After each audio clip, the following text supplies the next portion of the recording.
What's up, Jonathan? Hey, Manny. This is fun. We were just talking about the weekend. Yeah, man. We're going to do kind of a little different thing. It's not a TNT show. It's not I guess it's a TCL show, which is whatever. Sure. It's funny. I think it's been about going on 2 weeks now since the last time I recorded. When was the last time you recorded? Yeah, at the same time, actually. Same time. I think it was around the same day or whatever. It was the same. We were together, I think, the last show. It was it was a nice little break, right? Yeah. It's like people start realizing that we need breaks sometimes. The unofficial start of the new year, September. Oh, the school year, your parents. Well, yes, and I think that it's unofficial in the sense that fall's happening, so changing of seasons. I for me, it's like shedding one skin and growing another, and like what's the next phase of life going to involve. So for me, I always call it the unofficial new year. Kind of. It makes sense to do that. We have 4 more months left of this year. It's been a funny year. This show, I just want to let everybody know, we're just going to ramble on about a bunch of things that's going on, stuff that people send me.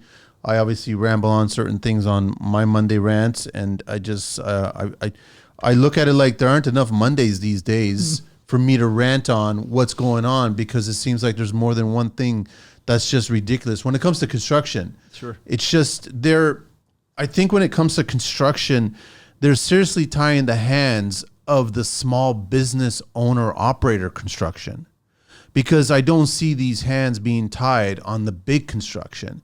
And so as I was mentioning before we got recording, I wanted to talk a little bit about government construction. Yeah. I want to talk about, we have a meeting coming up with somebody that we've met recently where they're looking for some consulting on how to properly set up a big type construction company, and they've approached me, and then I brought you into the mix.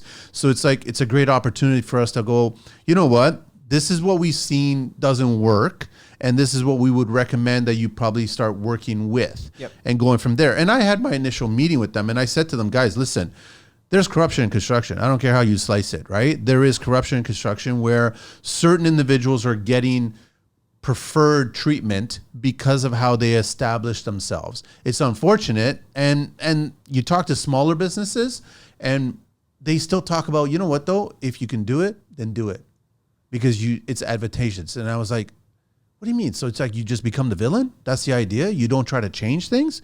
And people are like, no, you don't. You don't change things because it's about making money. And I'm like, it's unfortunate, but I'm looking forward to that, bringing you into the mix, which makes a lot of sense to do that. I definitely want to talk about some of the, I think, bullshit rules that are going on, and starting from the BC side of things, because BC is getting far more strict. I'm calling BC now California. Like, it's absolutely insane. You can't run gas anymore to any new divisions or any new construction, custom homes. You can't run gas in BC. Interesting. So now you can't operate your house by natural gas, which is a very efficient way of doing it. And I remember back in the 80s and 90s when Toronto specifically was trying to push all electric. And we all know through history, as soon as that happened and so many homeowners did it, what did Hydro do? They increased the rates. So now you want to get into and I just want to be a little side note. So everyone knows that I still go watch movies, right? And I watched Beetlejuice over the weekend because I was just feeling nostalgic, right? Sure. And it was entertaining. But what I was really annoyed about was the blatant product placement of a Tesla vehicle throughout the whole movie. Anytime anybody had to move from point A to point B, they had to hop into this Tesla vehicle and drive through this small town with this EV. And I swear to you, I didn't see a single charger in this entire small town. For me to think, I don't even think there was a charger in this small town in logistics, realistic point of view. So it's just like the mandate is there. Let's keep on pushing it. And I don't agree with it. I'll never agree with it. The thing is, I look at it like EVs should be an option in the marketplace. If you want to do that, great. But don't tell me that everybody should do that, because it's going to create a bigger problem. Because I think what's going to happen is you won't have the infrastructure for it. The rates are going to increase. Right now, California is talking about they've lost so much money from highway construction, which was coming from gas tax. Sure. And now California has 30 million EVs in that one state, right? So you're just like going, this is insane. Like how many, like why is there so many EVs in this one state? But now they're not getting the money from the gas tax. So now they're contemplating taxing the EV owners. How does that make any sense? It doesn't make any sense, right? So this morning, like, because we're recording on Monday, I ranted about the Ford government talking about how they're going to put $30 million into water infrastructure in Brampton alone to help 12,900 homes. And when you calculate it, it's about 2,300 and change per house to fix water infrastructure. When I thought this was already fixed. And then someone highlighted to the fact that Brampton already put this money in there. But yet the premier's already putting this on the landscape saying, no, we're going to put 30 million into this. It's part of the $1 billion that we're spending. My question is, where's all this money coming from? And who's getting these contracts? Right. Because it ain't mom and pop small construction business owners. They're not getting the contracts. But then these bigger companies are getting the contracts. And then are they really doing the work properly?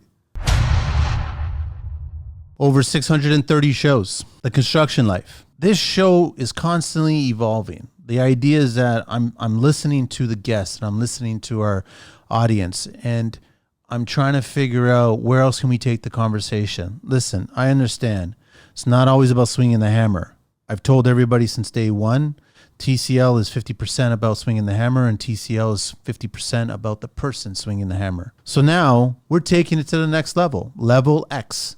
In TCLX, we invite guests to share their dark, hidden secrets of the industry without fear of reprimand. Each guest's identity will be protected with visual blurring and voice modification, allowing them to speak freely and openly. You might want to tune in to TCLX. It'll be exclusive. You'll have to find it where the real hard stories are going to be told and nothing's off limits. Because at The Construction Life, the truth matters. Book now to be a guest on the show. You can DM me through any of the social platforms. You can email me at info@theconstructionlife.com or you can text me at 416-433-5737. TCLX is coming soon. So there's a lot to talk about. Where do you want to get started, John? Like, it becomes discouraging sometimes for me. Yeah, so why don't we start right at the top where you're talking about corruption in construction. And yes, it exists. Yes, it's present. And like what's your thoughts on the folks who just adopted and adapted and say, yeah, I know it's there. It's part of the game. Would you agree that every politician starts off with the best interest, but then once they get into the game, yes, they become the villain? And then the evolution of a politician, in my opinion, is they have the best ideas in the beginning. They really want to help the person out, the people out, whether you're right or left or whatever it is, blue or red, it doesn't matter. You generally want to help the people out, right? This is why you're getting into politics, right? But the problem is that once you get into the system and you start realizing all the cogs that are attached to the system, you're thinking, how do I change this? I can't change this. So then you basically become one of them at that point. By the time you leave, you become one of them. You've been so beaten down and you become immune to the system. You're just like, this is how it has to work. And you find... I'm making assumptions because I've never been in politics, not yet anyhow, but I've read enough about it to learn that it becomes deflating and you have to know yourself on how much am I willing to accept before I say thank you, but no thank you, right?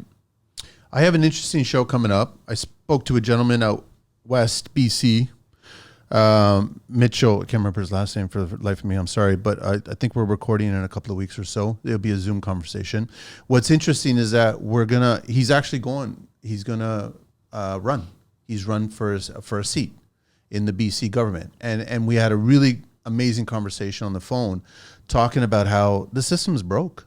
It's completely broken. And we talked about what's wrong with the system, what needs to change for the system and everything like that. And he's got really good ideas. And I agree with him on a bunch of stuff that he was bringing up, probably on all of the stuff that we talked about. And so I said to him, I really want to record with you now because the election's coming up October 19th, I think it is. Sure. Right out in BC. This is provincial. And so, and then I said to him, I want to talk to you a month after you get, hopefully, good luck, everything's fine, and you do get elected and you're in, right? I want to talk to you probably after you get settled in to find out what's it all really about. Because he is a contractor. He started a business, been in construction for 25 plus years, and he really wants to change things. And he brought up a lot of the restrictions that they're putting on new building, specifically in BC, right? Because they're forcing people to build a certain way, which all it does, you and I both know, increases the price of construction. Sure. And then we as the tradespeople get attacked on our price because We can't go back to the government and go, listen, we understand your development fees are 1/3 of the 2/3 price of building this structure. We want you to lower that. No, we're not lowering it. We're actually going to be increasing it now. So you should build it now instead of tomorrow. And that's not fair. We've watched the increase of development fees on all levels of construction continuously go up in the last 9 years. And it just like, how do you stand on a speaker box, talk about we need more affordable housing, but yet you continuously increase the cost to produce that housing? And it's not even, there's right now, there's a CBC reporter video going around on social media talking about the many reasons why the housing pricing has gone up. And he brings up the development fees from the government side. He brings up just immigration and all this other stuff. And then he hints at labor costs have come up. But he doesn't talk about the percentage of what that labor cost is, right? He brings up the percentages on the development. He brings up the percentages on the immigration. He brings up everything else, but he doesn't bring it up. And the fact is that he can't bring it up because that number is probably about 1 or 2%. We were not allowed. We weren't even allowed during COVID to increase our labor costs. We couldn't justify it because we had to explain to our clients materials had gone through the roof. We were dealing with $110 sheet of plywood, right? Which was unheard of. Never in my life did I think about. I was so used to a $50 sheet of plywood. So we couldn't go and turn around and go, listen, we're going to increase our labor costs too, because we wouldn't to get the job. And labor cost has not increased it. It's not a factor. No. It's not. When you factor everything in, material right now is still high, right? But it's not as high as it used to be. People were getting hit with lumber packages for a 4,000 square foot house that should have been $60,000, $70,000. We're turning into $150,000. That's a huge chunk of change when you're building a house, and all of a sudden you got a client going, we're paying this much extra for wood when we could take that money and that can cover our appliances in our kitchen alone. But now we can't afford that. So what are they going to do? They're going to come back to the labor and they're going to ask you to reduce your labor costs. And then the folks doing the work get hit the hardest, right? So this is interesting, right? And if you look at things that did increase that we don't have control over, things like insurance costs through the roof. What do? Nothing. You got to pay it, or you're not. How do you operate your business? Yeah, without it, right? You need it. Or what do? You kind of. We ain't even talking about the fly-by-night guys. Now you're getting the guys, and I'm everybody's a little shocked that I'm telling people to start doing mixed jobs with cash portions attached to the jobs. Sure. And I'm plainly saying, in a corrupt government society, you have every right to mix your cash jobs. Simple as that. You got a project coming up, it's $1 million. The clients are coming at you and going, listen, can we do 200 grand cash? You say yes. Simple as that. Take the cash. Because you're going to get the job. And then they're going to save that extra $26,000 right there alone on tax purposes. So is it illegal? 100% it's illegal. Is it illegal what the government's doing? 100% it's illegal what they're doing. So why are we being penalized and they're not? So let's pivot back for a moment. What I'm curious on your thoughts on when we talk about government intervention, how does it shift when you talk about, I suppose, municipal level, like somebody who is in charge, MP in a smaller area like Bradford versus Toronto versus federal government. You know, you talk about, and I wonder, here's the context. You've got the individuals who say, I want to make a difference in my community. Let's use Bradford. I want to make a difference in my community, and I'm bringing forth some great ideas, the right intentions, and they get in it. And then what? I got a show coming up. There's been a lot of conversations on the phone. I've got a show with a woman who's been, she's an engineer by trade. She's gotten into green consulting engineering. So basically figuring out, plots of land, parcels, and how to start the process and everything like that. And she's in the Barrie area, and she's completely confused on how the greenwashing, so to speak, it's no longer at the federal or provincial level. It's at the municipal level. You have communities now that are dictating that you need to start doing all this stuff. So it's not a matter of that. I think the masses in Canada, and I'm going to say the US as well too, is thinking that this is just coming in at the federal level. No, they're literally coming down right to the municipal, right into small communities, how they're getting these politicians that are just taking care of these neighborhoods, dictating to do these certain things that they say are going to save the planet. and that's why you should be doing it. So now they're imposing all this stuff. All it's doing is it's increasing the cost of construction, which we know for a fact prevents people from building. Yeah. So you're dismissing the purpose of trying to get affordable housing out there. Nobody's talking about, I think I mentioned it to you, about farmers markets should be included in all new communities that are built, right? We should all be contributing to each other to create a farmers market that sustains that one community, and then the next community does the same thing. But we're not even doing that. Over the weekend, someone sends me a video. I think I may have shared it with you in the UAE, where you can go to a restaurant and there's a sand pit inside the restaurant, and you can remote control cranes, dump trucks, like not little dinky ones, maybe about 2-foot size vehicles. You can control all this stuff. My first thought to everybody that was sending me this thing was like, that needs to be parked into elementary schools. Yeah. You need to build that into an elementary school, and 1 hour of each day, you get the kids on the remotes and trying to figure out who's going to be operating the dump truck, who's going to be operating the excavator, who's going to be operating the bulldozer, anything like that, and get them so interested in construction. A home built on trust, crafted with care. Your home is more than just a structure. It's where memories are made, where your family grows, and where you find comfort. That's why your renovation or building project deserves nothing less than the utmost care and quality. Because it's not just about creating a space, it's about creating a place where life happens. Tim, the heart and soul behind Ravine View Construction, understands that your home is personal, and whether you want to be involved in every detail or prefer to leave it in the hands of a trusted expert, he and his team are here to make your vision a reality. At Ravine View Construction, every project is handled with the passion it deserves, from the initial site assessment to the final touches that turn a house into a home. Tim's team doesn't just build, they protect what matters most. With a reputation built on trust, excellence, and a commitment to using only the best materials, Ravine View Construction ensures that your home isn't just beautiful, it's built to last. Tim and his team work alongside the finest tradespeople, guiding you through every step so you always feel confident and cared for. Let them help you create a space where you can enjoy peace of mind and cherish moments with those you love for years to come. Connect with Ravine View Construction today at 416-671-0170 or visit them at www.rvchomes.ca. For direct inquiries, email Tim at info@rvchomes.ca. Let them build not just a house, but a home filled with lasting memories. This message is proudly supported by the Construction Life. Why don't we do that?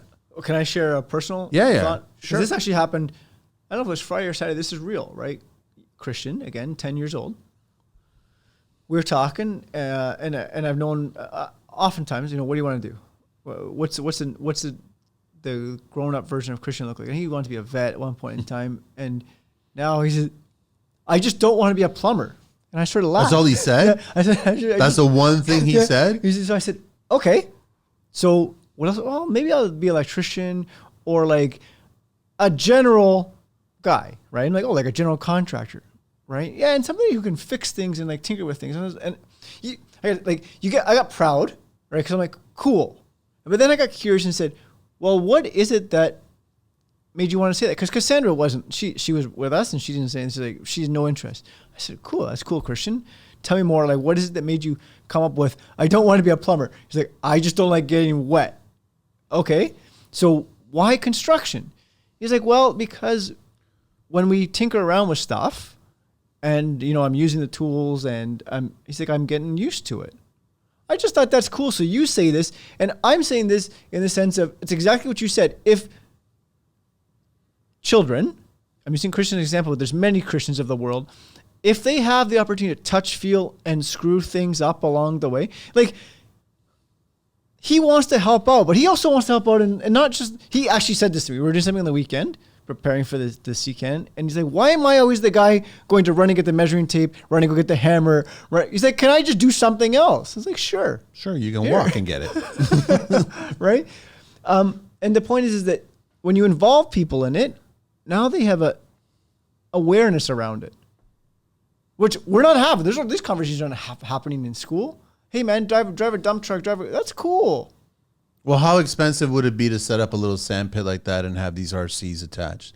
I look at that and I'm not only thinking about the construction attractiveness to the actual kids, I'm also thinking you could educate the kids on the electronic components associated with the RC components of this, right? So they can become engineers in the future talking about how to develop new toys that can become big toys on real construction sites. Yeah, hey folks, design and build it. And now that you've built it, they have that show, what's it called, Robot, or they build robots and you smash the robots. Oh, Robot Wars or whatever. Yeah, right? Same idea, right? Yeah. Build a machine, build an excavator, right? But that's what it would open their minds to. That's what it would open up to. It's like, oh, so I can either design this thing, construct it, command it, right? Or maybe you're commanding the entire sand pit. Okay, dump truck there, bulldozer there, right? Crane over there. I'll even go one further. You start getting the companies involved and you get them to give these classrooms mini versions of infrastructure piping. There you go. Cabling. So now you can not only just excavate a hole and a channel, you have to run a line, your wastewater line. You have to run your water source lines. Like that starts opening up a bunch of stuff for kids to understand how it all works. Talk about a joint venture, right? Like now you're going to have the Kubotas. I just pick Kubotas, but Kubotas of the world. You guys here at Kubota provide the machines. Here this company's going to provide this. They would totally do it. Right? Like we've seen this. We've seen the epoxy tables where you see people do slabs of walnut and then they carve out the center and they'll throw a whole construction site inside there that's in action and then they'll embed it in the epoxy and then it's given to some big corporation as their boardroom table. And I'm like, this is what we need and that's what's going to help kids want to get into construction. Because right now, what are they doing? They're not doing anything. It's not even a conversation. No, there's this program called STEM, which is in the schools. STEM is science, technology, engineering, mechanics. And there's some robotics built into it. There's some PLCs built into it.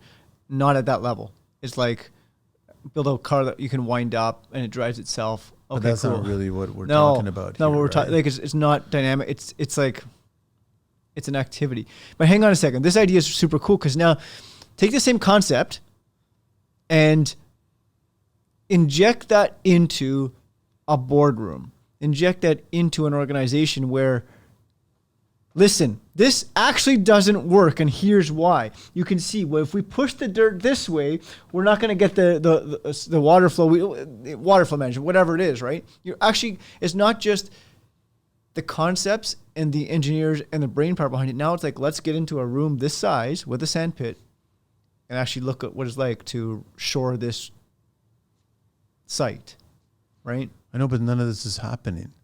I know guys like Larry Lagamba, and he's trying to talk to parents and trying to talk to education, and he's trying to get this. And I agree with him, and I agree with a lot of people that this lost idea of connecting with kids at that age, nobody talks about it. Nobody brings it up. I haven't been into an elementary school, so I don't know what they're teaching or what they're sharing.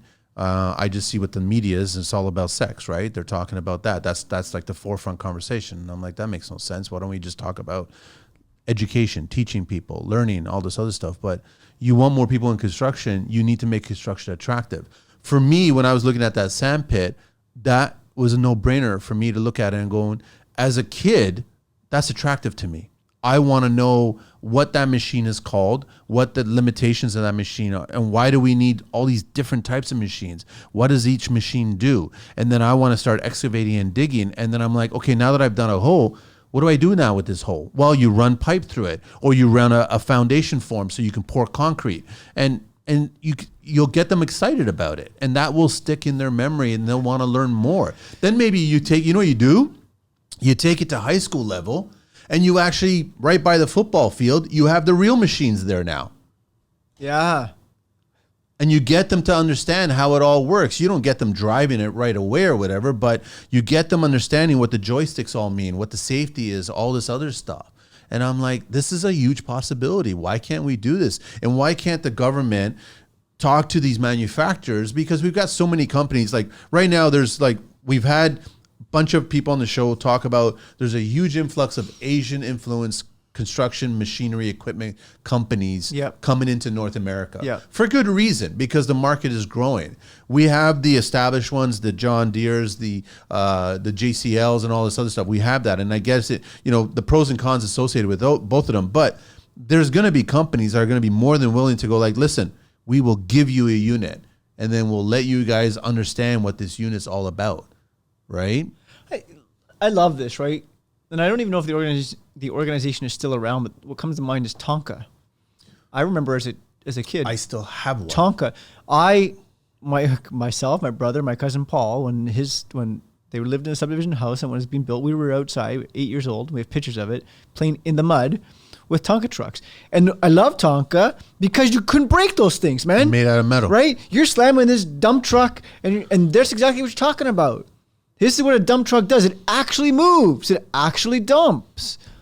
Right? I don't know if they're still around, but there's a perfect example. I don't know. Touch and feel. When you went into, at that age, what were they teaching? I don't know what they're teaching, right? So I don't know. Yeah, I don't. There's no construction being taught. No, we were not taught. The only construction I learned was and it wasn't really construction. It was it wasn't. It was auto mechanics.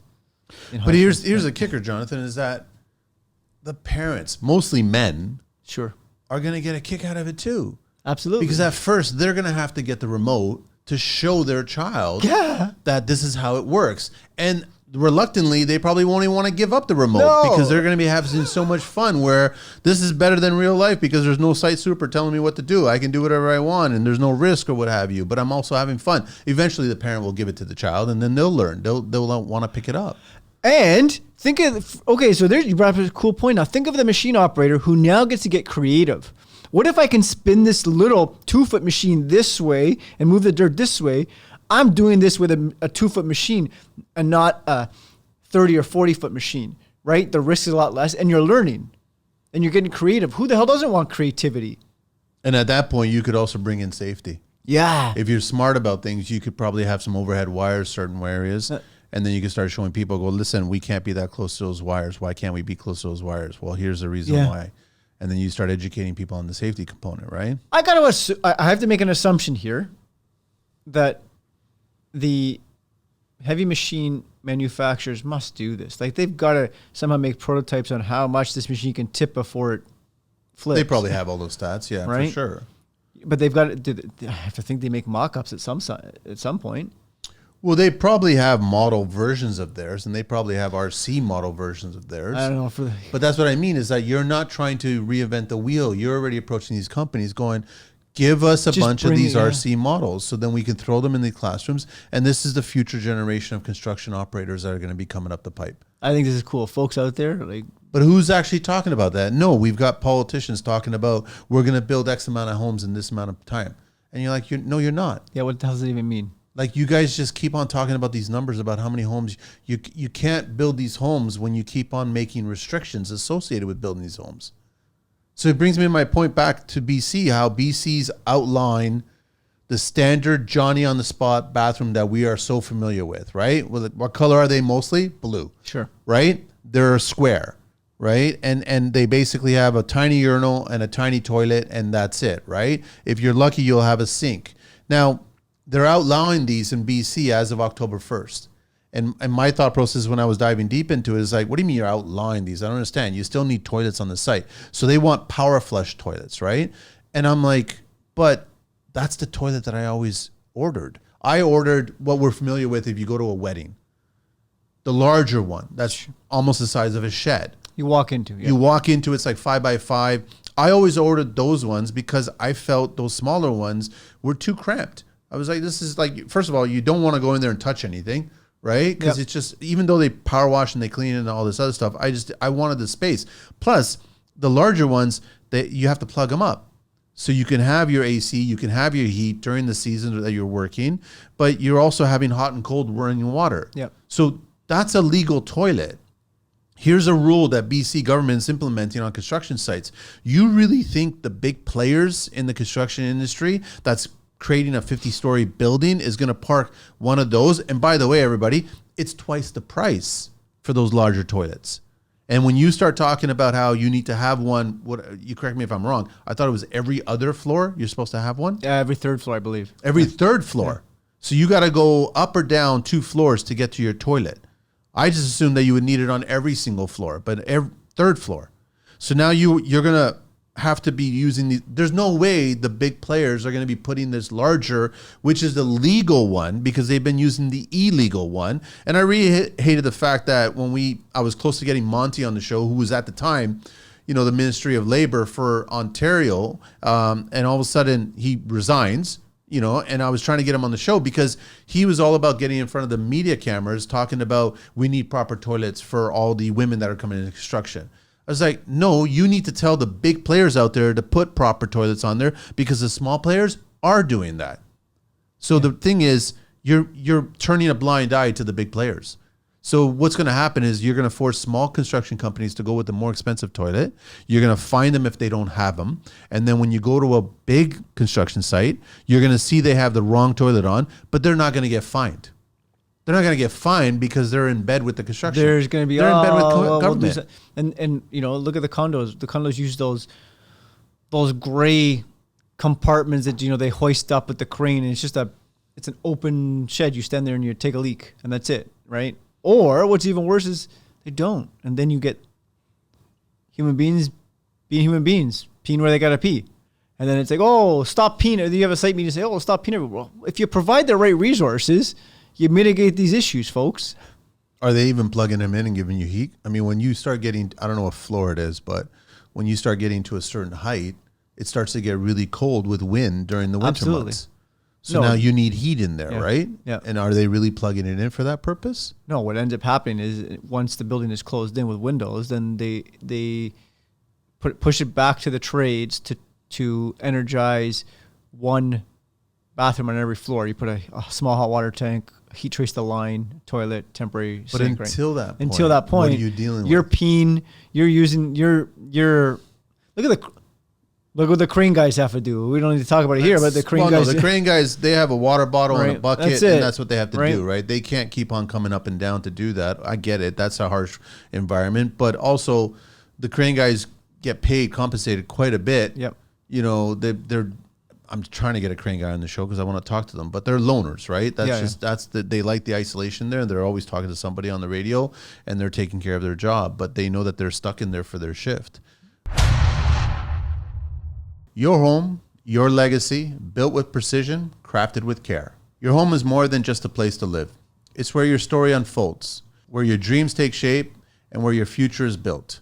Whether you're stepping into home ownership for the first time, expanding your space for a growing family, or enhancing your property for the years ahead, your project deserves the utmost care and dedication. At Aria Build, they understand that your home is a reflection of your journey, and they're here to ensure it's crafted with precision and passion it deserves. Meet Bazat, the visionary behind Aria Build, with an unwavering commitment to excellence. Bazat and his team bring a wealth of experience and a deep understanding of what makes a house a home. Whether you want to be hands-on every step of the way or prefer to trust the process to seasoned professionals, Aria Build is your reliable partner, dedicated to turning your vision into reality from the first blueprint to the final touch. Bazat's team isn't just about building, they're about safeguarding your investment and creating something that stands the test of time. With a solid reputation built on trust, excellence, and a commitment to working with only the best trades and materials, Aria Build delivers more than just beauty. They deliver durability and a peace of mind. Each project is a collaboration with the finest tradespeople, ensuring that every step is managed with precision, so you always feel informed, confident, and well taken care of. Choosing Aria Build means choosing a team that values what you value. Whether it's the modern aesthetic or a timeless design or a home that's built to grow with you, let them help you create a space that's not only functional, but also a sanctuary where you can build lasting memories and enjoy peace of mind for years to come. Connect with Aria Build today at 416-833-1308 or visit them at www.ariabuild.ca. For direct inquiries, email them at info@ariabuild.ca. Let them craft not just a house, but a home that reflects your life's journey. This message is proudly supported by the Construction Life.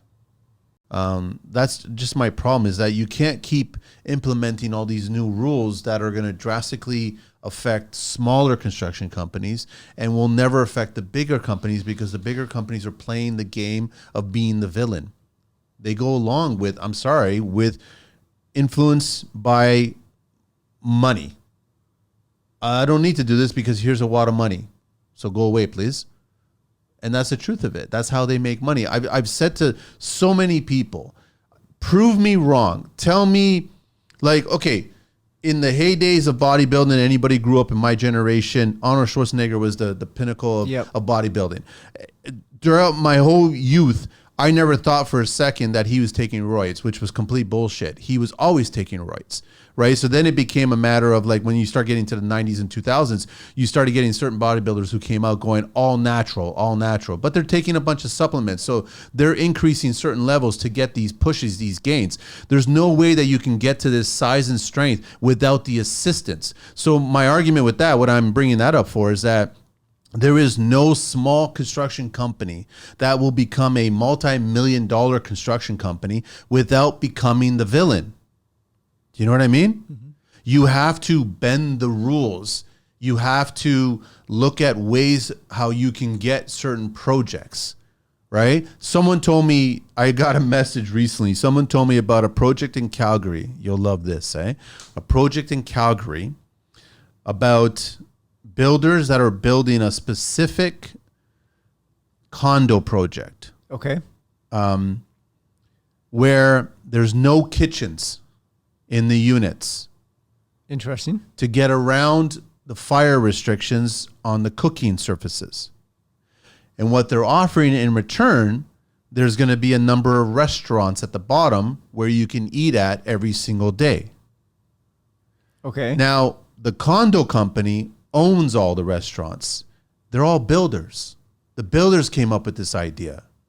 You don't come up with this idea just by coming up with this idea. You come up with this idea because you've already made millions of dollars on other projects, whether they're public or private. And now you're basically going to get people to force themselves to not cook at home, which is, in my opinion, not healthy. Oh my God. Nobody wants to eat out every single day. That's what's going through my mind is like, how is this okay, folks? Because all we're doing is... This is the messaging that they're selling. They're selling this idea.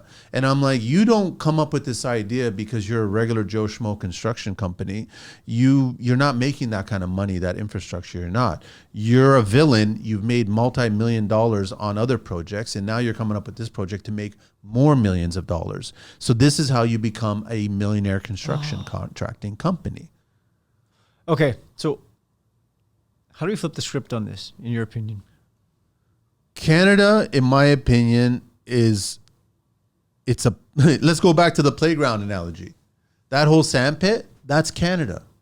Canada is such a playground for multimillionaires in construction. You've got projects, you heard about recent $150 million extension of a pathway in Toronto. A path. I think it's like a 1.5 kilometer or 3 kilometer long. $150 million. We still haven't opened up the LRT, right? The Eglinton Crosstown. It's $4 billion over budget. So how do you get construction companies to keep on submitting invoices saying we need additional funds for this and getting the approvals? How does that all happen? I don't understand how that happens. Like, you're doing a job for somebody. Here's the price. Oh, by the way, it's going to be an extra this, like 2-3 months down the line. Doesn't work in regular construction, but it works in public sector construction. The LRT, anybody who's working on that should be fined. The money shouldn't be going to them. The money should be taken away from them. You should have a lot more responsibility. But until that happens, which will not happen, like this year alone, Ford Greenbelt, this year alone, Ford Science Center.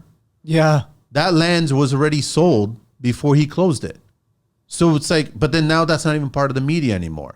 It's just pure corruption right in front of our eyes. You try to get, I've got these other 2 kids that are going to come on the show who are starting, they didn't start, they already have an established sealing company, SEAL, sealing. So permeable surfaces and interlocking and asphalt, and they're sealing. They focused on commercial properties, industrial properties. Cool. And I'm like, guys, this is a really good idea. This is a really good model. I've had people who've done smaller residential sealing companies, and they're doing really well. You guys are going after that, and it was a really good conversation. And I'm looking forward to talking to these 2 young guys. They're in their, I think, early 30s, right? And at some point during the conversation, for some weird reason, I don't know if my corruption radar was just coming up. I was like, guys, you're treading in some really dangerous construction waters here. And then they just looked at me and they knew exactly what I was talking about. And then they just told me a story about how never in my life, Manny, I've ever had a problem with any of my vehicles when I'm driving. I'm like, I've never in my life ever lost a wheel or lost a nut or a bolt or some shit like that. And you know where I'm going with this, right? 1 week alone, they told me about 2 or 3 of their trucks on the 401, wheels came off. What? You're treading in some serious construction waters now because you're a small company that's going into this segment of construction that's dictated by some big players, millionaires. And now they'll leave you alone when you're small, but when you start showing some growth, they'll start making some subtle threats. And that's the fact. And I just asked these kids, are you guys prepared? He goes, yeah, we've got ideas where we know how to handle it. We're going after certain, and I'm like, it's going to be an interesting conversation, but that's what happens. And it's not like you sit down with your partner and you sit down with your team and you go, okay, guys, this is what it costs for a vehicle. This is what it costs for our office. This is what it costs for our material that we need. This is what oh, by the way, this is what it costs for threats. Construction threats are real. Yep. They're scary and they're real. So any young person, there's 2 roads when you start getting into this landscape, how you either fight it and run the risk of having Serious magical things happen, Yep. whether your facility goes up in flames, whether your facility gets broken into, whether tires come off, like all that kind of crap, right? Or you walk away from construction and you go, I'm not going to do this. This is too dangerous. And I think it dictates on where you are in life. If you got a family, if you're providing whatever, like it dictates on that. And so what do you think's happening? I think the majority of people are leaving. I agree with you. Because, I mean, I'll give you a scenario. Remember a few years back, a long time ago, when Nelmar Drywall Company decided to do a retirement party and they had the hooker on site. Yes. Yep. Oh, yeah. Made the media. Made the media, made everything. I was the only one on social media that spoke out against it. And it was a Mattamy project, right? And it was subcontracted to Nelmar. And Nelmar's in bed with Mattamy. And this happens and it makes the media and it gets out. And I spoke out against it. Nobody else spoke out against it, right? And all of a sudden, within hours of me speaking out about it, I get a lawyer letter from their lawyers. Take it down, we'll come after you, right? And so after speaking to a number of people, and it was specifically, I spoke to Carlito, he was telling me, take it down, Manny, not because the lawyer's asking you. Take it down because of the size of the drywall union is. Because all you need is one overzealous union member to go, I'm going to make an example, which means threat, which means Manny's tire might fall off, right? Manny's vehicle might get scratched. Manny's vehicle might catch on fire. Manny might happen, right? So that's why I took it down. It wasn't because the lawyers would threaten me. It was because the industry was threatening me. This is a real conversation. Like, I've lived it, and it's pretty scary, right? When the shit that you don't think is going to happen, or you never even think of, you're in construction because for so many different reasons, and of which you want to grow, you want to make a living, and you always start with passion. Yeah, you start with passion, and then when you get stupid shit that happens, like, I mean, you talk about tires coming off.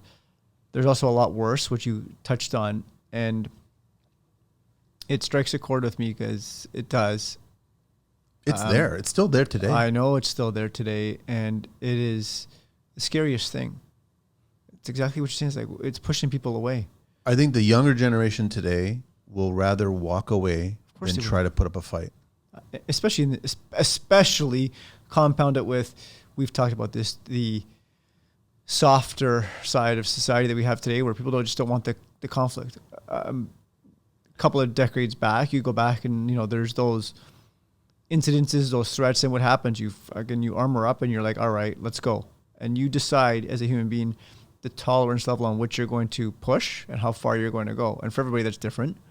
Those who have lived through the falling tires, the shit that just acts of God, they know, you know what I'm talking about.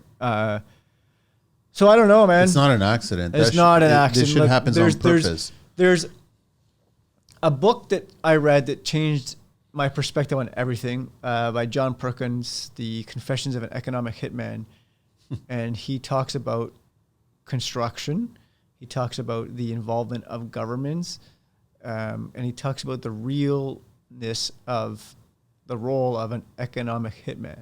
And there's folks out there, this is public knowledge, why I'm sharing this, is that there's folks out there whose their sole purpose is to put organizations out of business.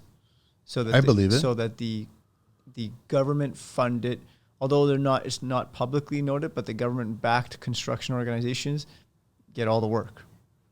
And this is exactly what we're talking about. So for those out there, this book was introduced to me and it was mind blowing. I was like, holy shit, I had no idea until I did. It all makes sense, of course. But compounding what you're saying is like, then, you read this and you're like, it's a small boys club. Small boys club.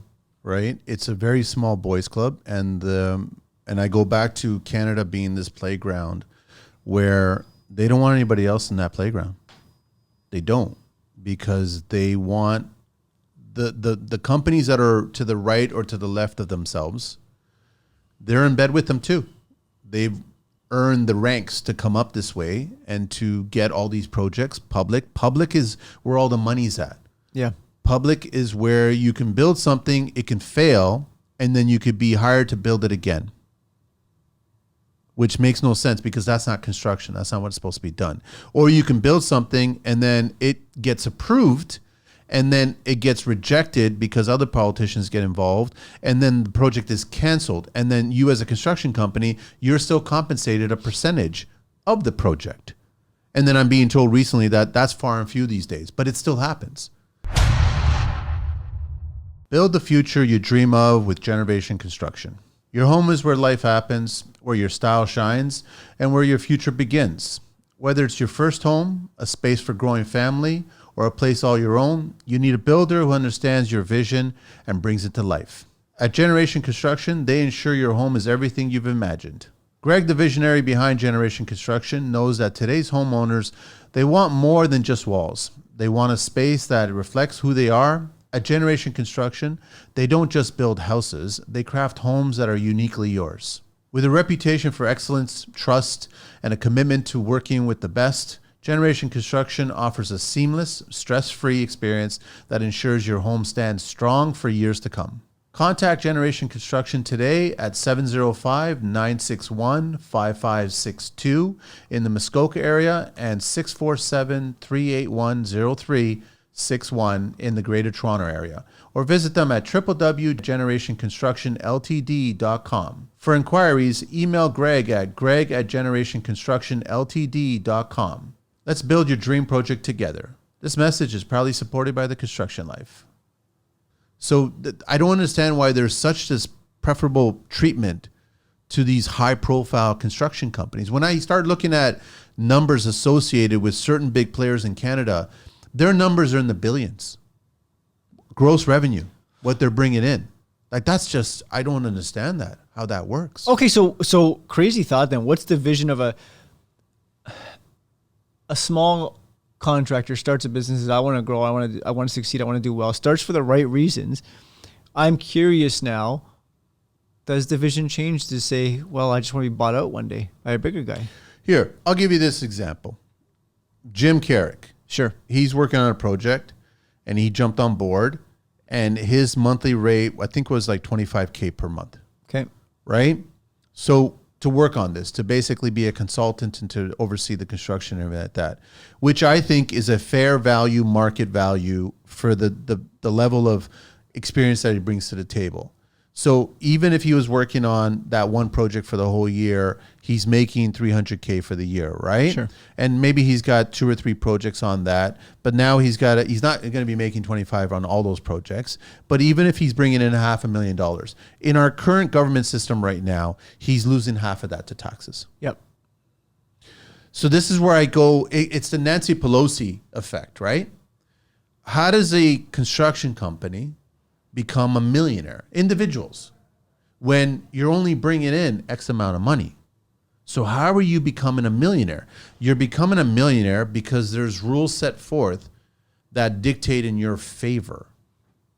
And there's actually a fund. There's got to be a slush fund that, like, listen, this is no different than, shaking up the neighborhood and going to the convenience store and you want protection.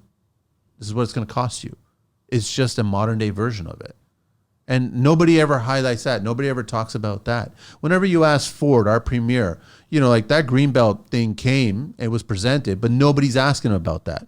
That Ontario Science thing came, and nobody's asking who owns that land that already owns the land of the Ontario Centre. They want that. We already know that within 5 years, there's going to be 15 towers there. You make X amount of money off these towers. It doesn't matter if you're giving 1/3 of that condo price to the government.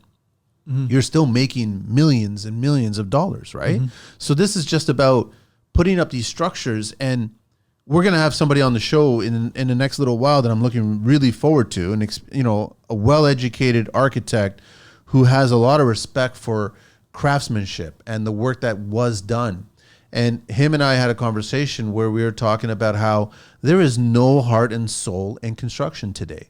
All the towers that are going up, I could care less. And I know that there's certain entities out there like Urban Toronto talking about this is Toronto's first whatever, the tallest structure that's being built. And you see the 3D renderings on it. It looks like shit in my opinion. It's not a staple. All it is I see these towers like that's just feeding the $1 million machine to get that structure up there. Yep. And what I also see is the individual tradespeople, because you know this, you get the builder, the developer, they get the contract, they grease the wheels to get it all approved, they start digging, then they hire a company that hires how many subcontracts underneath that. And they whittle it down after everybody's taken a piece of the fucking pie, and then the last tradesperson standing gets nothing. And barely enough to survive. And the subtrades are squished and crushed, and it's all the risk is pushed downstream to them. And fined when it's not done on time. Yeah. And then they lose money. Or they don't even get paid. Or they don't get, and that's the thing that's not talked about either, right? How do the big guys get big? They don't pay the little guys. Because somebody didn't get paid along the way. And that somebody is probably no longer around. Right? So you keep on asking me, how do we flip the script? How do we change this? Until you have like a RICO construction, like you basically start arresting a bunch of people going, I'm sorry. Like Ford is a criminal. I'm sorry. But politicians in these days, this is all criminal acts. Okay. So let's pivot this then to, because you mentioned this early on too, is a political party. A blue-collar political party. Yeah. You rally blue-collar tradespeople. We know there's 1.4 million tradespeople at different levels of construction. That's in Canada alone. We have a population of just under 41 million right now. We're not bringing in construction workers. We're bringing in other people that are just taking advantage of the system. Fine. You got senior citizens living in tents right now while immigrants are coming in and giving housing, mobile, cars, all kinds of food, everything, right? So that's a whole other fiasco. Yeah. So we have the $1.5 million tradespeople. You've got truckers. You got small business owners, owner-operators. You probably have, this whole country is still built on small business owners. It is still built, but this whole country is run by the big players. It's built by the small players, but it's run by the big players. So what are you talking about then? What's the vision? You get a blue collar party. I don't know how this would work. I've joked with Jim about it, and I just said to him, I don't want my car to explode. Like it's just like you talk about wheels coming off. The moment you try to do this, I think you're going to get attacked. Sure. Like you'll get threatened. I guarantee you will, because what it does is that you're not going to be interested in taking off. You're not going to be interested in taking any payouts. You can't, right? No. What you're interested in grabbing the masses and rallying together in almost civil overthrow, just a change of the guard. It's something different, right? I would look at it like if you got a blue collar party, right? And let's just say Toronto. I would look at it like, what are all the projects that we have to build here? Sure. What's really important? What do we have to build here, right? We already know the infrastructure is already there. They already made their stupid deal that all the money was going to go just into fixing the Gardner. Gardner has been a Band-Aid for the longest friggin' time, right? And so all their money for roadways is going there. I don't know if you recently have driven. I've had 2 or 3 times now in the last couple of weeks driven downtown. It didn't bother me, I guess, when I was driving around in a work van, and I'm sure it doesn't bother people in pickup trucks, but when you drive around in a car, because I have a car, all these holes and all these deflections and all this crap here, it hits your car really hard, right? And you start to realize this is poorly maintained. But now it's not being maintained because all the money's being given to the gardener. I would look at it like, if you run the show, what are all the projects on the table? What are the exact costs associated with each project? I would get a third-party independent consultant to verify that that project's going to cost that. Then you would do a tendering process, right? And it's going to be open to a lot more than the usual players. And then everyone tenders without any threats, which is, we're living in fantasy land, Jonathan. I'm telling you that right now, because we know how the tendering process works. In construction in Toronto, in Canada, in Ontario. We know how it works, right? It's the same faces, same players. And there's this one's yours, this one's yours, this one's yours. We know it. But then you open it up to other people to get into the game. And now the thing is, you as a construction company, you're on the hook for making this happen at a certain time. You have to finish this. You have to complete it.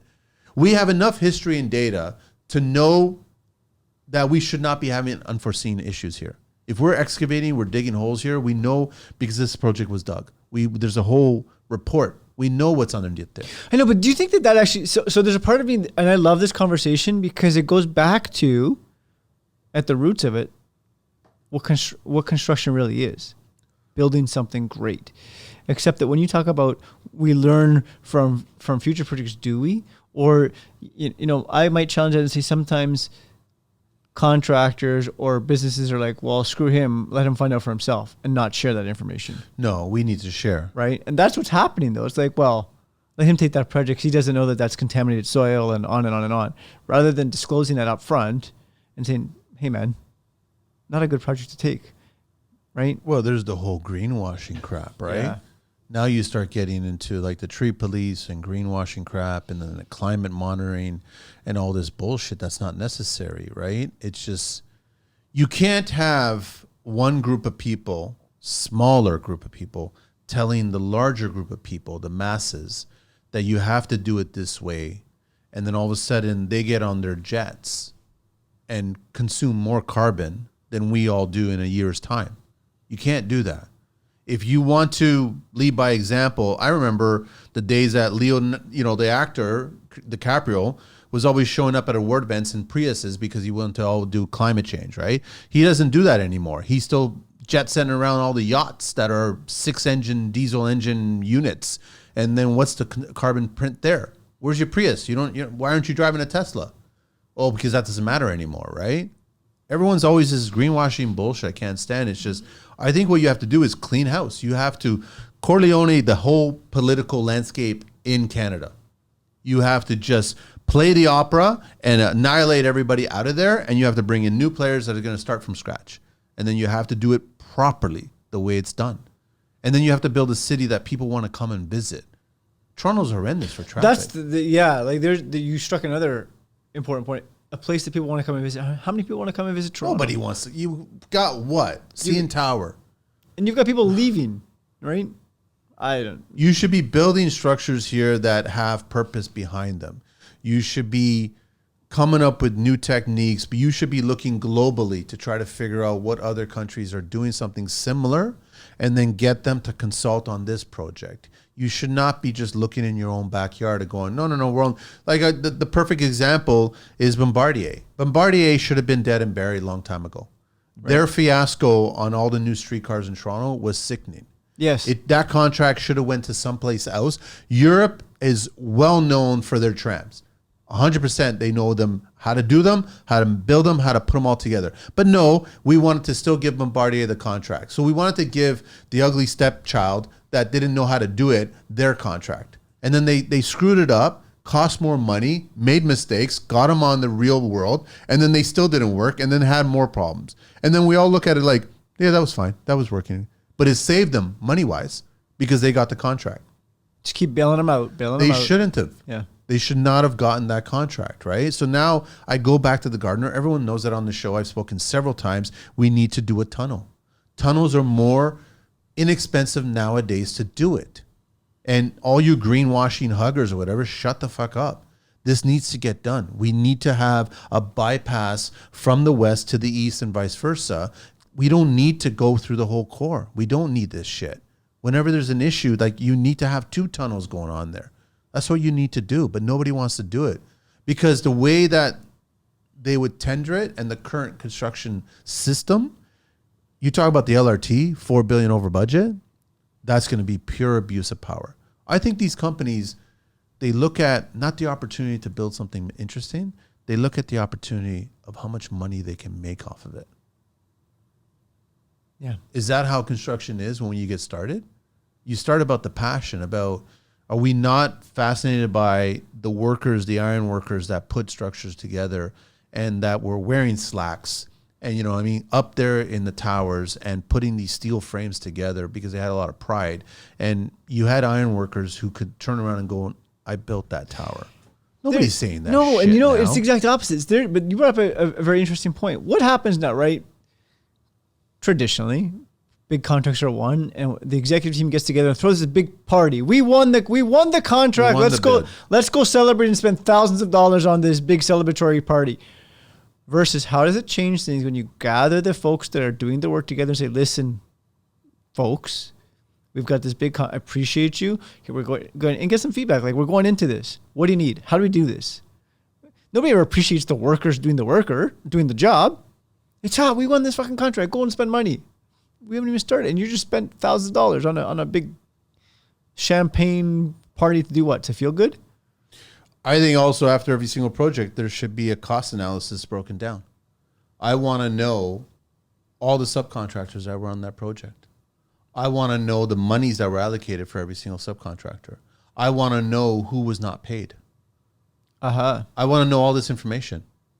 Like, why do we want to know this? So then it wouldn't happen on the next one. And we want to also penalize the people who didn't. Right? So I don't want people to abuse the situation where it's like, well, they're a subcontractor. They were hired to do it. They didn't get it done on time. So they were penalized for it, but they were only given a fraction of what they should have received to do it in the first place. So they couldn't bring in the proper workforce to accomplish what they needed to do. But like anybody in construction, they took the job because they were desperate. They needed the work. They could have stayed home and made more money because they would not have been in debt or lost money on this project. But I would want to know, you never talk about that. Like you talk about the party thing. Everyone's having an excitement. Oh, look, we got the zoning. Everything's approved. We're ready to start digging, all this other shit.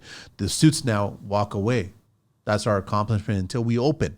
And then it's the ribbon. Yeah. And everything's great. And then there's that one express, and we want to thank the tradespeople. Which is empty, meaningless. It's complete bullshit. You should be talking about, we want to talk about the tradespeople that were fucked over. That's what we want to talk about. Experts in smart home technology. Why settle for anything less than a home technology service company that truly understands flawless Wi-Fi, unparalleled security, and immersive whole home entertainment? Andrew is the driving force behind Uplink Smart Homes. He isn't just an industry expert, he's a visionary who creates smart spaces that resonate with your lifestyle. In today's connected world, clients demand more than just speakers and routers. They want an integrated system that seamlessly blends technology with the fabric of their home. Andrew and his team are dedicated to turning your home into a hub of innovation, where every device, network, and system works in harmony to enhance your daily life. At Uplink Smart Homes, they specialize in designing and installing cutting-edge smart home systems tailored for your unique needs. From optimizing Wi-Fi coverage for flawless connectivity in every corner of your home, to implementing healthy home options like circadian rhythm lighting, their solutions are both high-tech and user-friendly. They also create whole home entertainment setups that deliver stunning audio-visual experiences, whether you're streaming your favorite shows or hosting a movie night. Andrew's approach goes beyond simply installing equipment. It's about truly understanding their clients and designing a smart home that caters to them. Contact Uplink Smart Homes today at 289-240-0600 or visit them at www.uplink.ca. For inquiries, email them at admin@uplink.ca. They guarantee that smart home technology will make your life better, but only if it's done right. This message is proudly supported by the Construction Life. Okay, crazy idea came to mind. You know how much I love people, and I'm sitting here going, there are some great people in the world, even embedded in those corporations. So like, what the heck could a world look like where you had, this is going to sound unusual, I suppose, a committee of individuals from those big organizations who are actually in it for the right reasons that had these conversations? Does it change things, or does it still get squashed? I don't think it changes things because I'll give you the Ministry of Labor. Okay. So we all know what the Ministry of Labor is in charge of, right? For the most part, they don't go after big construction companies. They usually only go after them if there's a death. Yep. They're always attacking small construction companies for all kinds of a variety of issues here and there or whatever it is, right? And so that's an organization, I think, that has been corrupted, where they turn a blind eye to certain companies and they open wide eye to smaller companies. So it's no different than the government right now. The government is not going after the wealthy for all their tax revenue. They're going after what? The middle and the lower class for all their tax revenue. So Ministry of Labor is the same thing. WSIB is the same thing. No different. Yeah. The WSIB has a $4 billion, I think, or it could be $5 billion by now, reserve fund, right? And when you do have an accident, it's legitimate. Their mandate is to try to prove that it's not legitimate, so then they don't have to pay out. But yet that fund is funding all the admin costs associated with them. It's another corrupt organization. So you can keep on coming up with these organizations, but eventually they're going to turn into a corrupt organization to benefit the industry. And you'll get threats. You start a new blue collar organization. We're an oversight committee. We come in and we can call it a fucking rainbow hard hat. I don't give a shit, right? So it's like when you start seeing this rainbow hard hat, oh shit, there's a blue collar consulting committee, right? At some point, you're going to get a knock on the door. You can be like, you need to stop this shit because we need to get this done. We're making money. Here's some money. There's going to be a wad of envelope of money. That's just how it works. Simple as that. When my first year in construction, I was dealing with a house, and all of a sudden I'm being told by somebody that inspector took money to turn the next, eye. I'm like, what? What are you talking about? And he goes, that's how it was. Bottles of booze, money left in the car. Inspectors' cars were always left unlocked. If they don't take it from you, hand exchange, you never received it. They still can't. But if do they that, right? come to their vehicle and there's a bottle, and it's there, they don't know how it got there. They tell you can't. I don't know. I have no idea how it got there. My vehicle was there, and all of a sudden there's a wad of money in the seat there. How did that happen? But what do you don't turn around and there's no lost and found. There's no, who do you give it to? Well, first of all, you asked for it without asking for it. That's the reality of construction. So you'll get the smaller young kids coming into construction. Once they discover this, they have two avenues. I keep on going back to two avenues. One, where you're going to be on this path to become exactly like them. Or two, you're eventually going to get out of this business because you can't change anything. You'll stay in your lane. You'll make your good enough money. Like same with Jim, he's doing a healthy living and he's doing well, but other builders are doing well as well too. So they look at it like, yeah, sure, I'm close to being a millionaire. I'm trying to get 20 projects on the go. If I could try to make, maybe $100,000 off each project, then fine. I'm bringing in $1 million and I'm doing well. But then all of a sudden I was having a cigar with a friend and we're just sitting there and he's like, I made X amount and half of it went to the government. This is bullshit. I'm done. How can you argue with that? You can't. It's not wrong. I would be incredibly upset with that. So now if you do a project, it's $1 million and then you decide half of it is going to be done in cash. You only made $500,000 there now. And now your profit on that is maybe $100,000. Now you're not paying half the taxes and you still have the cash on the other end. And there's something to be controlled too, right? I mean, how much we're getting closer and closer to a cashless society, man, right? Adding more tax and adding more development fees just continues to feed an underground economy. Yep. And rightfully so. I have no problems with it. It should be that way. Because now you're going to do cash, we've learned it on the shows where you brought in Erica and talking about the fees associated with certain types of payment. Yep. I've watched certain types of payment increase their fees over time. They're probably going to start increasing their fees even more now because we know for a fact that credit card debt right now is at an all-time high. Nobody's ever seen it this high in history. Defaults on car loans, leases, all that shit, all time. It's all markers up high. So the insurance company makes money by not paying out, But if they keep on losing money, they're going to increase fees. Yeah. When was the last time you were a bad boy while you were driving your car or whatever? I can't remember the last time. But yet my fees keep on increasing. I'm a safer driver. I'm a better driver, but my insurance rates keep on going up. And their excuse is it's global. It's a blanket. It's across everybody. So you lost on some, so now you're penalizing people who don't need to be penalized. Right. There's another corrupted society, right? So doing a cash jobs, good on you. You're a contractor, good on you. Simple as that. Please your client, do the project. It's a smart move. You're going to survive. Start creating a nest egg for yourself. We're all talking about cashless societies right now and crypto and digital currency. It's all bullshit. All that's going to do is feed a cash underground society. That's all it's going to do. Yeah, and what I'm saying by that is you go to we went to the CNE this year as a family, right? Yeah. I haven't been there in forever. So it's been a tradition on my wife's side for a while. CNE is a carnival, folks. It's like cash everywhere. Not anymore.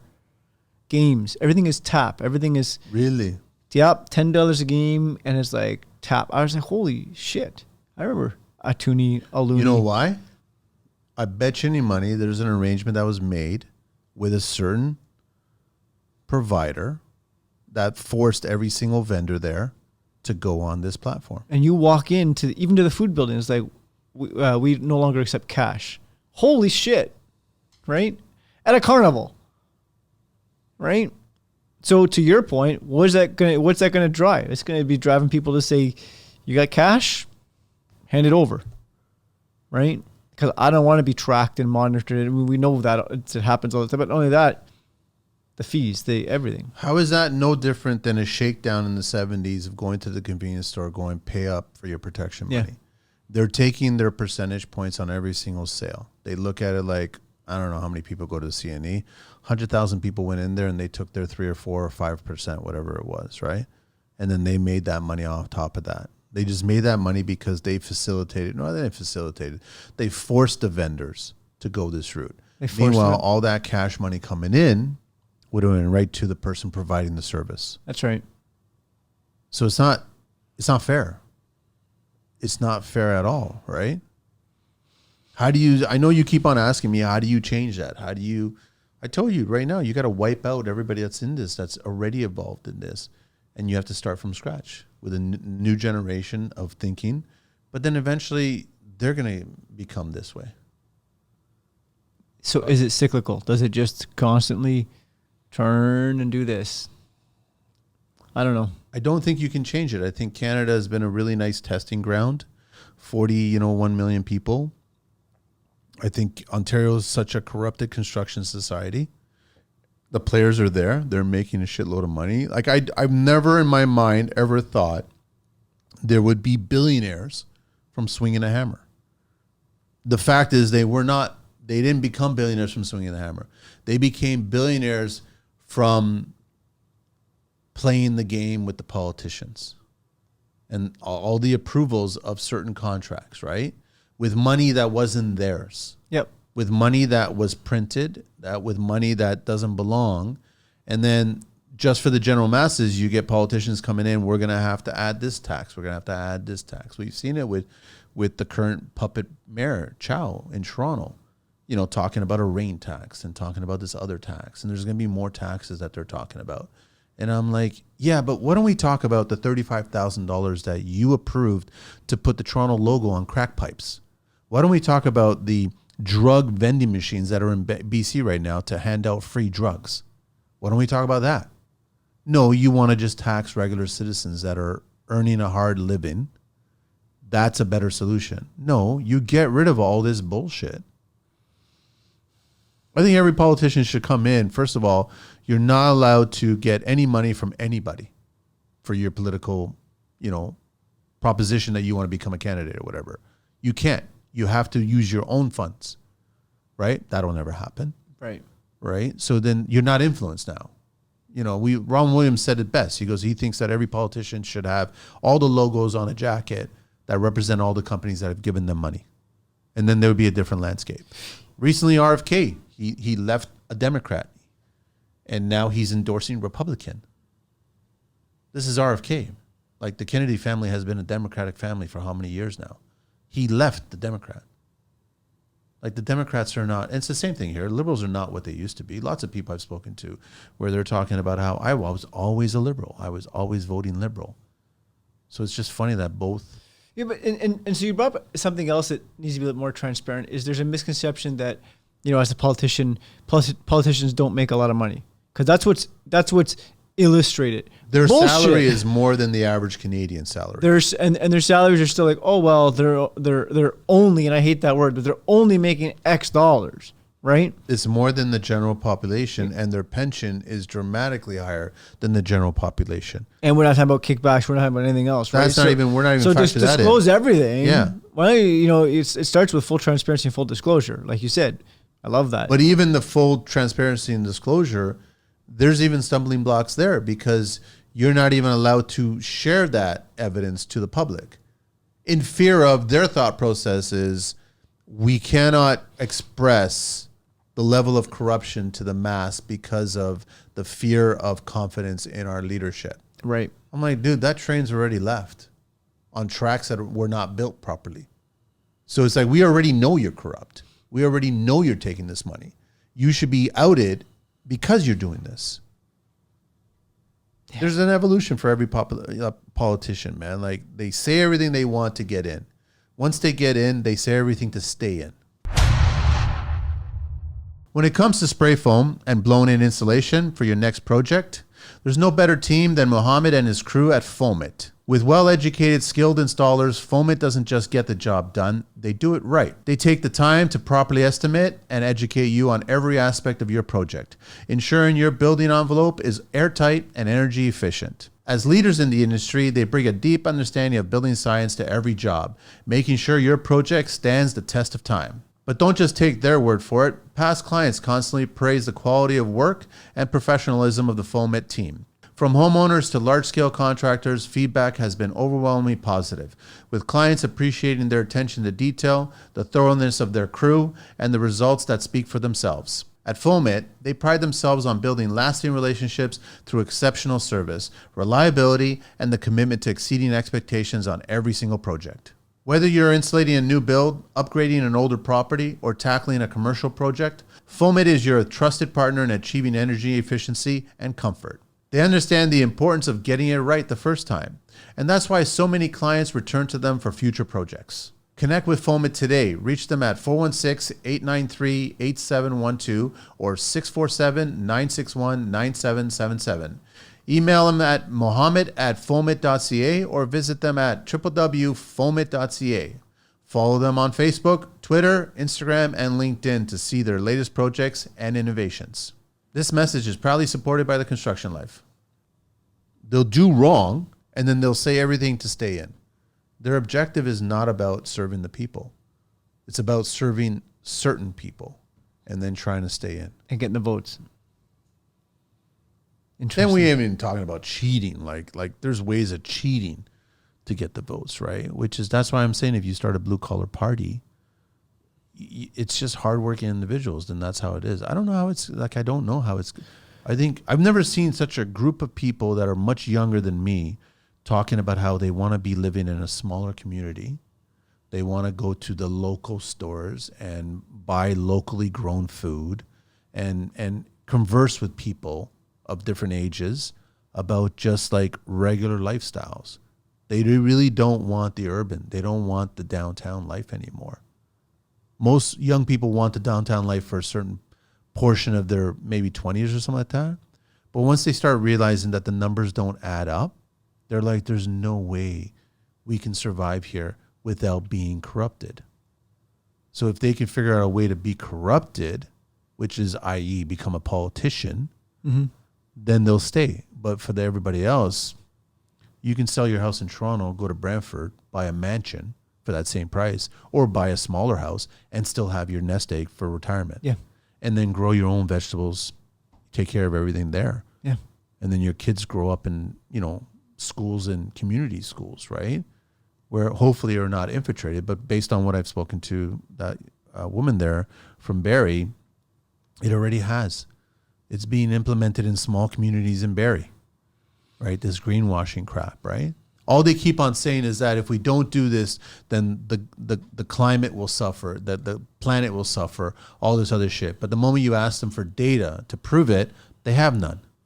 Yeah, but did you not grow up in the 80s and where it's like ozone layer and there's always been don't bullshit. burn plastic, don't burn styrofoam. Yeah, there's always like the plastic straws bullshit. Like there's more. Oh my God, the plastic straws and paper straws. The plastic straws piss me off because first of all, this paper straw that disintegrates in your mouth first. But so now we've eliminated plastic straws, cool. But I go to the grocery store, everything's wrapped in plastic, one-time use plastic. You're not allowed to use plastic bags, but then you're forced to use your grocery bags, which actually cost more and have more harm. Don't break down and everything else. Don't break down, whatever. And then all of a sudden, you're right. You purchase everything and it's all in plastic. It's wrapped in plastic. It's shrink wrapped. It's this. It's that. It's like, so what the hell are we doing, folks? What's like, do you not, and I still to this day, because I still have a huge collection of regular grocery plastic bags, I use them as my under the sink garbage bag. I don't spend the money on buying a specific under the sink garbage bag. Right. I use them. Right? Yep. So is that not better? I don't understand how. I'm not purchasing a new item that's been created for it. I'm reusing. Those plastic bags got reused because they got passed to everybody. Oh, take this. You got a bag? Yeah, I do. Right here. Right? Those plastic bags. I already told people on the show several times. I'm like, I don't care. I'm throwing all kinds of shit in my recycling bin. The government doesn't recycle. It doesn't recycle either. I agree with you. It's been proven. They don't. Right? So I keep throwing shit in my recycle. I'm waiting for a sticker or something. You can't throw this out. You can't throw this out. But they're not going to do that. They just pick up the bin and dump it. Yeah, because it's going to landfill.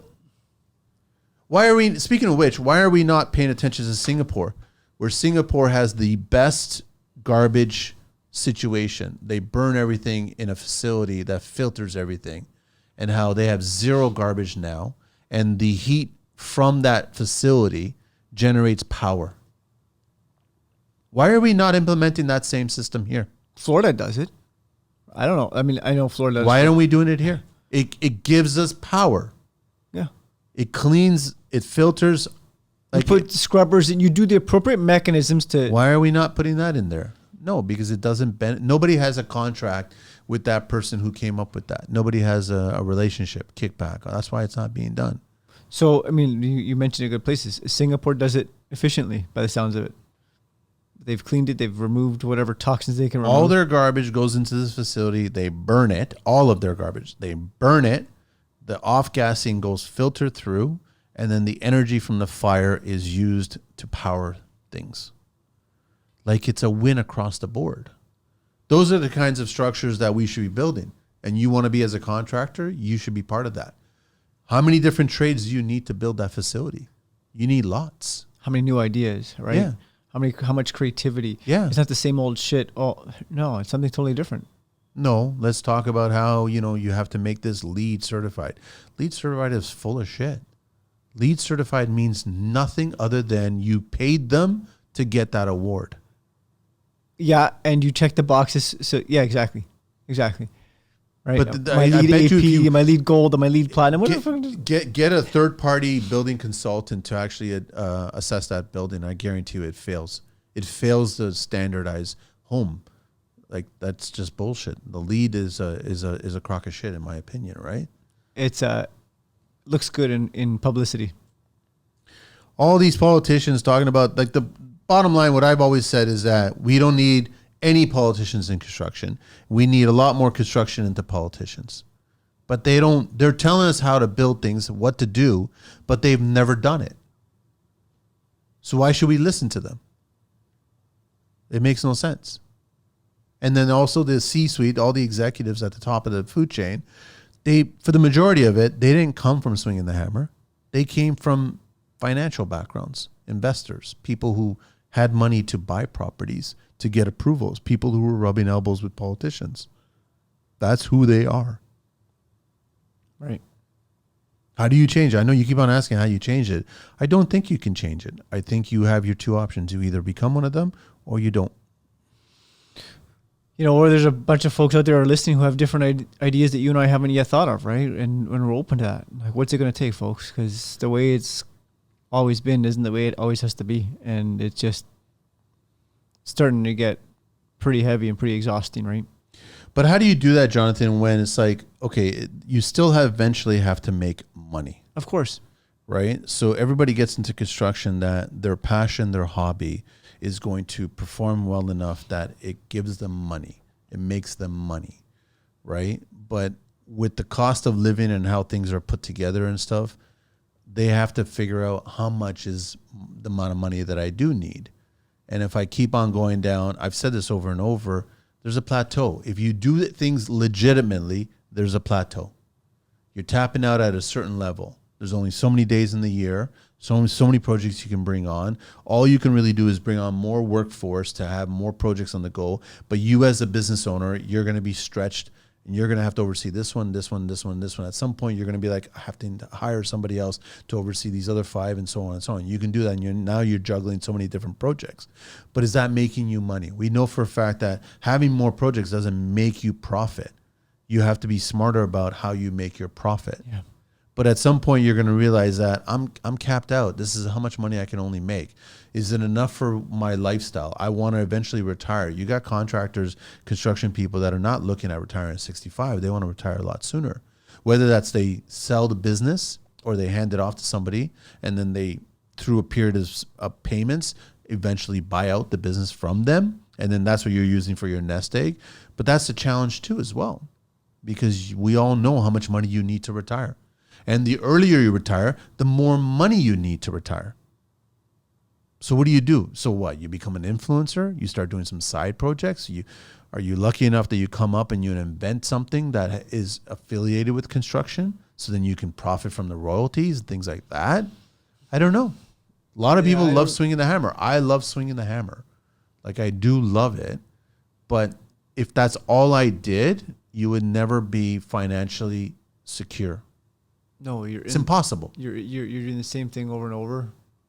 You're always going to be just at the cusp of surviving. And if you get into an economical situation that we are right now, we are in a landscape, economically speaking, right now. The wealthy are excited about it because they still make money from it. It doesn't affect them.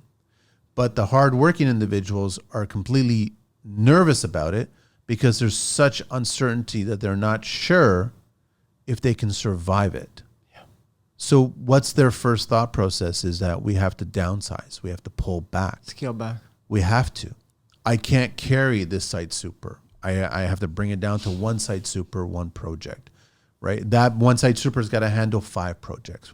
You're going to start figuring out how you tighten up your belt and figure out, how do I save dollars and cents, right? That's the only way you can do it. Because money is not coming in. You're not getting more projects. And the projects that you are getting are being affected by all the new rules, which are costing more money, which means you have to go back to the clients and go, listen, by the way, this was, when we first got talking, $1.2 million to build.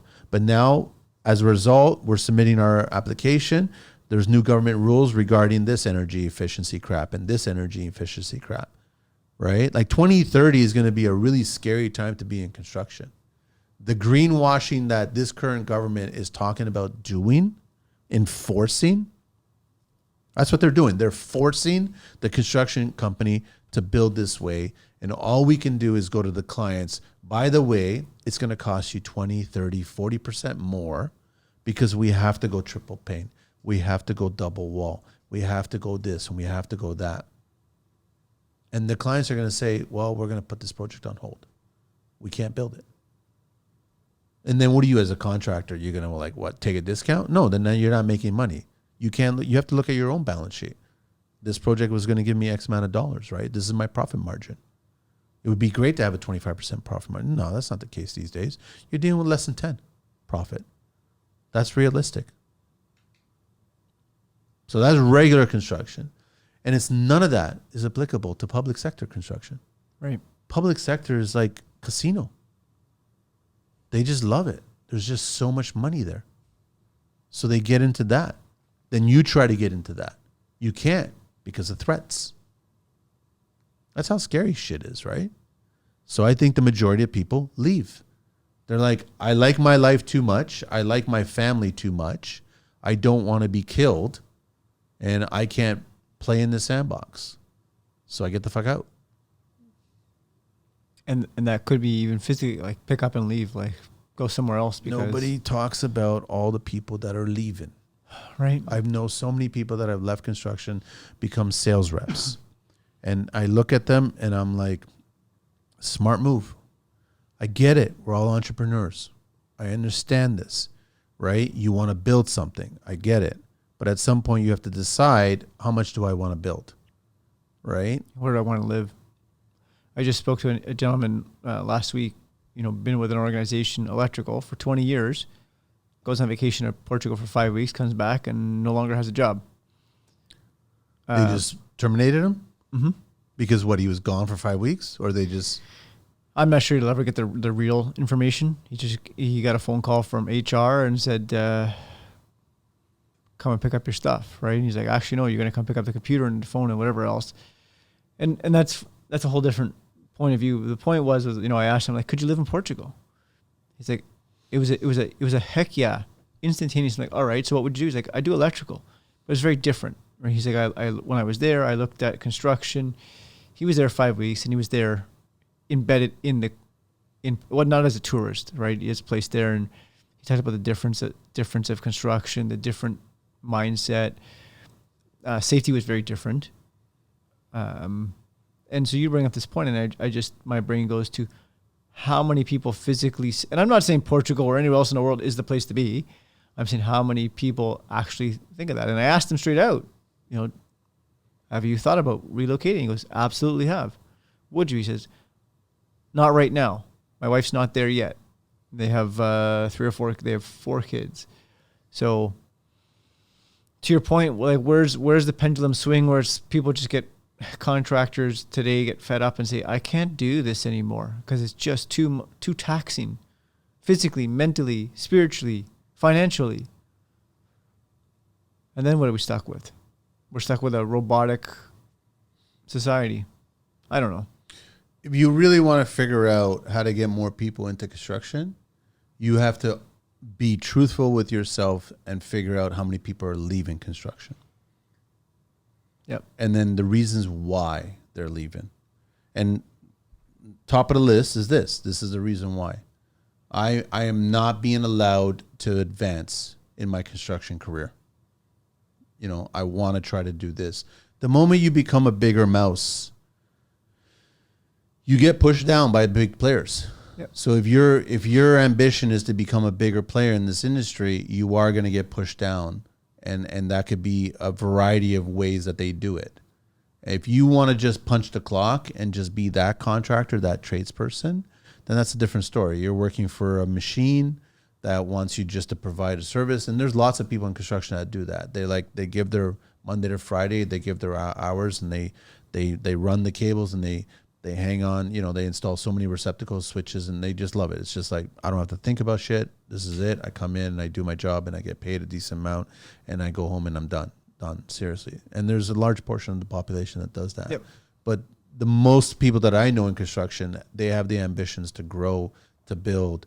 They want to turn around and say, I built that. I was a part of that. Like they want to be proud of it. And then they want to hand that off to, I think, a lot of people in construction now are going to have an extremely hard time convincing their own children to get into construction. Sure.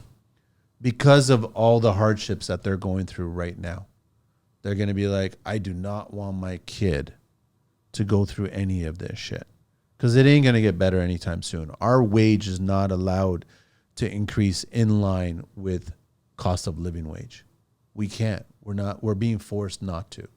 And you'll get a lot of construction self-help people saying, just demand your price, demand that you should be paid this. And I'm like, what's going to happen is that 1 out of every 10 or 1 out of every 20 jobs, you're not going to get them now anymore.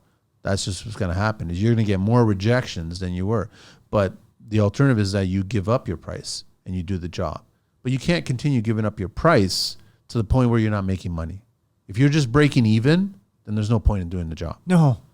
They're already It's actually interested costing in you money. only hiring a person who's going to give them the job for the price that they want. Yeah, and so that strikes triggers too. Like sometimes I think, well, so then how do you create an experience, right? Because human beings will pay for the experience, right? Think of a restaurant. You go to a restaurant and if the experience is there, you go back and you go back and you go back. See, I don't eat out much these days because I am so conscious of the value for the dollar being spent. Sure. I can't justify a slice of pizza at some hipster pizza place that's like $10. Yeah, or more. Yeah. For a slice of fucking pizza. Or if you want to get a whole pie and it's like $30. And I'm like looking at it going, that's just insane. Like, I don't understand that. I think I've shared on a few shows back where the price of beef patties went up to $3.50. And I was like, when the fuck did a beef patty become $3.50? So they're just increasing the price. So you start looking at the value associated with that. And I can't justify it. So I'm like, no, I'm not interested in that. Yeah. So I won't go and I won't contribute. But everybody else is either ignoring it or just completely blind to it because there's lineups. Or just going in debt. Like, this is the other thing is like, holy shit, we're supposed to be living in a economic downturn yet. But that's also a big mistake for a lot of young construction companies. They just keep on getting more and more borrowed money. I told everybody, the biggest mistake you can make during the COVID years was to start leasing those new vehicles. Every manufacturer was loving it. They were leasing out these vehicles at these insane interest rates. They were locking these contractors in for 5-year leases. And I was like, guys, these are huge mistakes. And they did it. And then all of a sudden we're in the economy right now and those leases are still going on. So they're still paying those fees. Lots of them also opened up shop and they're like, I want an office. I want an experience. I want my clients to come in and see this office environment. I want a front desk. I want an assistant at the front. Huge mistakes. Yeah. Right now they're all struggling, if not closing up shops. They don't want that experience anymore for the clients, right? Because they can't afford it. They're like downsizing. But the big players are not doing that. They're still maintaining their perception. For them, it's like the economy's totally fine. Everything's fine because they have their contracts. Yeah, but they're squeezing people inside, which is terrible as well, right? Yeah. And optically on the outside, we care, bullshit. CBC is the biggest joke, and I certainly hope that the new government comes in and turns that structure on Front Street into a condo. And I doubt it. I guarantee you I doubt it that it won't. It's going to still stay put there. And CBC in the last 10 years has had only 2 years with a profit. Not dramatic. The majority of them have been losses. And it's all government funded, so it's our dollars funding that. So I don't understand how you've got a corporation that has had 8 of the last 10 years in as high as 150 million losses. Wow. Yet still handing out $15 million bonuses to executives. Apply that to your business, Jonathan. So we're all in a downturn. We're all struggling. I've got to sell this vehicle. I got to sell this office space. I got to get rid of all this shit. But by the way, I'm going to give you a nice raise of $250K for this year for a bonus because you did really well. That makes no sense. But that's exactly what's going on because that's printed fake money. Right. Right? It's debt on our doorstep. And nobody's like questioning it. I don't understand this. How can we can't keep on paying for things that we don't need or should be buying. We can't. Simple as that. I know it's scary times. Everyone's freaking out. I'm not trying to be a dick about it, but yeah, if you're getting into construction, the best thing you can do is understand the landscape and figure out exactly how to navigate it. I think that's the best advice, and being transparent is like, listen, folks, here's what you're in for. Never mind what you think you thought.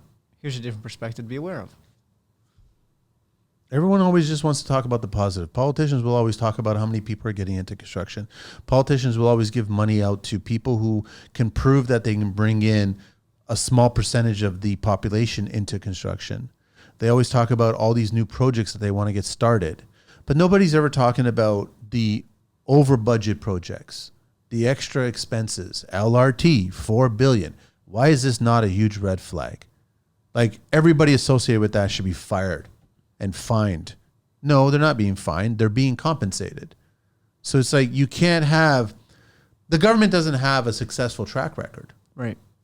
But yet they're constantly being given money to do more of these projects that have no successful track record. You can't run a business that way. You built this house, it failed, but yet you were given more money to build another house. That makes no sense. So it should be applicable to the government as well. So you should only build what you can prove that you can build on time, under budget. But that doesn't work that way.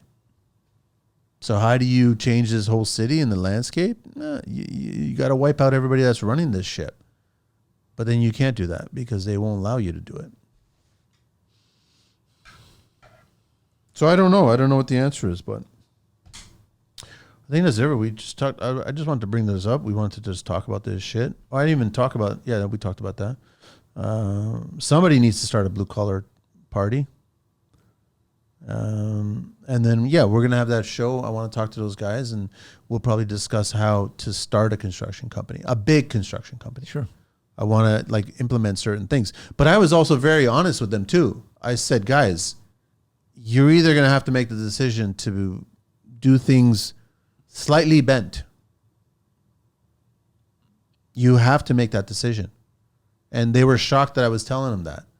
And I was like, guys, I don't know how, because they were telling me they can't get the contracts. They're applying, they're submitting, they're trying to get accreditations, they're trying to get everything all lined up to make themselves appear proper. And I was like, guys, it has nothing to do with getting that job. Those are all nice to haves. Nothing to do with it. Yeah. The ones that you're competing against don't even care about that shit. You're going to have to decide if you want to bend to get that job. Simple as that. And then after you even do that and you do get on that job, guess what? You're on their radar now. Because now you're trying to get into the sandbox. And then you're going to have a conversation with somebody, some stranger. That's what's going to happen. And now you're going to have to decide, how do I handle this conversation? That's the world that you're entering. Scary. I think it's totally scary. And I think that human beings, before we get into that, need to know who they are. Like, who are you as a human being? How far do you want to go? What reputation do you want to withhold? Because that's your reputation's all you got. And that goes with you for the rest of your life. And at the end of life, what do you want the people to say on your obituary? How are you as a human being? When you start with yourself there, then you'll have the answers, how far you're willing to bend. And if you're not, you're not. And if you are, where's your tolerance? Because if there is no tolerance, holy shit. Holy shit. I think the majority of people become the villain. I'm sorry to say, but they do. They become the villain. Because you'll make the money that you really want to make if you become the villain. Yeah. Always a pleasure, Jonathan, to have you on the show. Thanks, Manny. Talking a bunch of stuff. I know that we got some TNTs coming up. There's other stuff that we're working on as well, too. All kinds of stuff. So I'm excited. that's it. We're out of here.